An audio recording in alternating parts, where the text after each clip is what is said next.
Chúc mừng năm mới đến tất cả các bạn. Ngày 6 tháng 6 năm 1944, quân đồng minh bao gồm Mỹ, Anh và Canada đã phát động cuộc tổng tấn công chống phát xít Đức ở vùng biển Normandy với tên gọi Operation Overlord, nghĩa là chiến dịch bá vương hay còn gọi là D-Day. Trong Thế chiến thứ hai, các nhà lãnh đạo quân đồng minh lúc bấy giờ là Chủ tịch của quân đội Liên Xô Joseph Stalin, Tổng thống Mỹ Franklin Roosevelt và Thủ tướng Anh Winston Churchill. Các nhà lãnh đạo của quân đồng minh đã quyết định tấn công Đức Quốc xã ở phía bắc của Pháp ở vùng biển Normandy để giúp giải tỏa áp lực cho quân đội Liên Xô đang chiến đấu với Đức ở phía đông. Quân đồng minh dưới sự chỉ đạo của tướng Dwight Eisenhower. Tướng Eisenhower là tổng tư lệnh tối cao của quân đồng minh lúc bấy giờ. Tướng Eisenhower sinh ngày 14 tháng 10 năm 1890. Ông sinh ra trong một gia đình đông anh em ở thành phố Denison, Texas. Ông học từ trường danh giá lục quân West Point năm 1915. Trong Thế chiến thứ nhất, Eisenhower đã tình nguyện xin ra chiến trường để chiến đấu ở châu Âu nhưng đã bị từ chối. Thay vào đó, ông được giao nhiệm vụ chỉ huy một đơn vị xe tăng. Sau Thế chiến thứ nhất, ông phục vụ dưới quyền của nhiều tướng lĩnh khác nhau và được phong chuẩn tướng năm 1941. Để chuẩn bị cho cuộc tổng tấn công lớn nhất thế kỷ 20, quân đồng minh đã diễn tập ở Anh từ những năm 1942 đến năm 1944. Tình báo quân đồng minh đã phát tín hiệu giả để mật báo Đức tưởng rằng quân đồng minh sẽ tấn công vùng biển Pas de Calais thay vì vùng biển Normandy. Họ còn sử dụng tàu đổ bộ và xe tăng giả bằng cao su ở vùng biển này để đánh lừa tình báo của Đức. Chính vì vậy, Đức đã điều quân về phía vùng biển này thay vì vùng biển Normandy. Vùng biển Normandy được Đức gài mìn và những vật cản chống xe tăng với sự hỗ trợ phòng thủ của pháo chống chiến hạm và đại liên MG-42. Những lô cốt này là kẻ thù đáng sợ của quân đồng minh. Phía bên Đức với sự chỉ huy của tướng Erwin Rommel. Tướng Rommel là vị tướng giỏi và có biệt danh là con cáo sa mạc, Desert Fox. Tướng Rommel có nhiệm vụ lập ra hệ thống phòng thủ cho vùng biển Normandy. Trước cuộc tấn công D-Day, tướng Rommel đã về lại Đức để dự sinh nhật của vợ. Rạng sáng ngày 6 tháng 6 năm 1944, trước cuộc đổ bộ của bộ binh và thiết giáp của quân đồng minh đã thả nhảy dù ở đằng sau chiến tuyến với mục tiêu phá hủy cơ sở hạ tầng để làm chậm đà tiến quân của quân viện trợ Đức. Những đơn vị nhảy dù tham gia trong D-Day có 13.100 lính dù của quân đội Mỹ thuộc sư đoàn 82 và 101. Trong đó có sư đoàn 101 là một trong những sư đoàn thiện chiến của quân đội Mỹ lúc bấy giờ.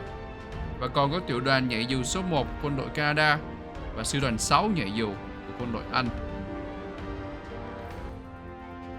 Trước khi ra lệnh cho các bộ binh đổ bộ trên các vùng biển Normandy, quân đồng minh đã ra lệnh cho máy bay thả bom và chiến hạm pháo kích vào các vùng biển này.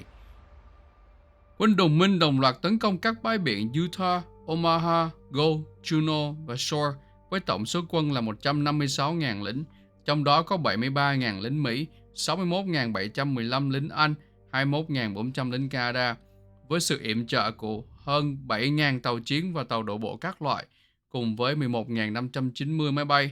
Đối mặt với họ là 50.000 lính Đức và thiết giáp phòng thủ trên 80 cây số vùng biển.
Sau hơn 24 giờ chiến đấu của quân đồng minh vào các vùng biển Normandy, nó kết thúc với thương vong nặng nề, hơn 9.000 binh sĩ đồng minh thiệt mạng hoặc bị thương trong 24 giờ đầu tiên. Còn đối với phía Đức, quân đội Đức mất khoảng 4.000 đến 9.000 lính trên tất cả các bãi biển.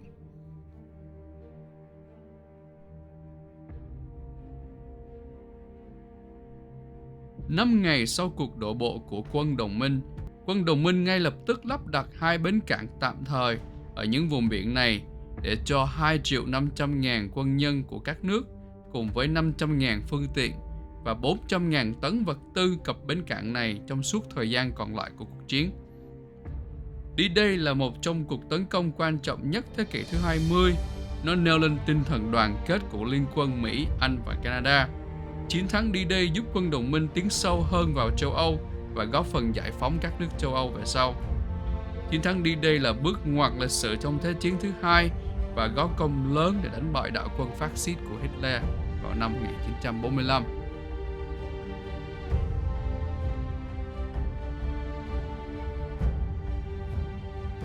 Xin cảm ơn quý vị khán giả và các bạn đã coi video này. Xin nhớ đăng ký kênh, subscribe để coi những video tiếp theo của Crazy Arms. Xin cảm ơn các bạn.